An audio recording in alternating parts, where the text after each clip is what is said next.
As Singapore transforms its energy supply landscape, the use of solar power as the electricity source is poised to see a dramatic increase. A roadmap on solar energy launched 2 months ago forecast that the use of solar power could jump by almost 200% by 2050. But experts and stakeholders Channel NewsAsia spoke with say that several issues need to be addressed before that transformation can take place. Monica Kotwani with more. At the Solar Energy Research Institute of Singapore, or SERIS, researchers measure the amount of sunlight that they see on the ground to make weather forecasts and record cloud formations and movement. And as solar photovoltaic systems, which produce electricity directly from sunlight, become more commonly used, a more accurate forecasting system is needed. Currently, the forecasting software has an error margin of about 30% when forecasting weather up to 15 minutes in advance.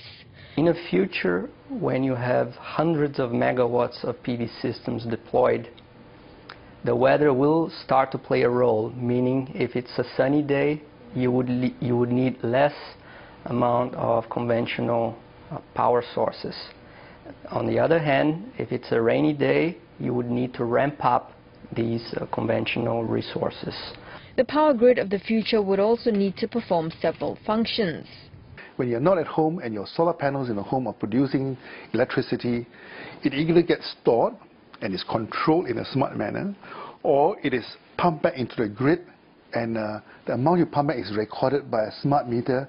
In the evening, when the solar cells are not actually contributing to supplying power, you actually draw power from the grid, right?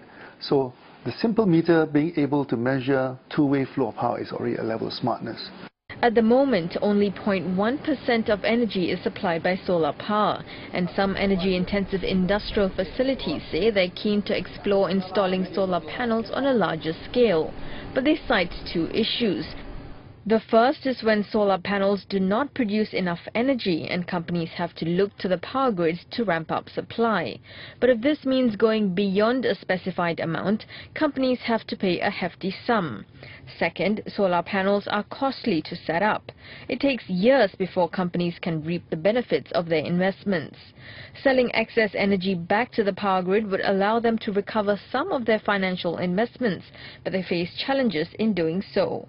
Removing some of these disincentives would be more attractive for companies to put more power generating facilities, because energy cost is a huge cost to companies.